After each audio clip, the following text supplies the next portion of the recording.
പ്രതികരിച്ചിട്ടോ നീ ഒന്ന് പ്രതികരിക്കണേ. നീ ഒന്ന് പ്രതികരിക്കും. വീഡിയോ എടുക്കും. എവിടെയാ ഞങ്ങളുടെ കാര്യം? ഞങ്ങളെ വണ്ടി അവിടെ കൊണ്ട് കുത്തരാന്ന് പറ. എന്തുകൊണ്ട് തരുന്നില്ല? എന്തുകൊണ്ട് തരുന്നില്ല? എവിടെ തരുന്നില്ല? എത്ര മാസമായി? മാസങ്ങൾ എത്രയായി?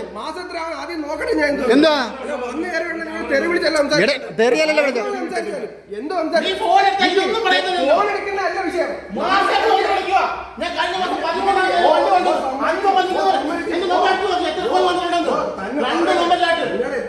കാര്യം പറയാം, സംസാരിക്കാം, നേരം വിളിക്കുന്നവരെ സംസാരിക്കാം, അല്ലാതെ തെറി വിളിച്ചല്ല.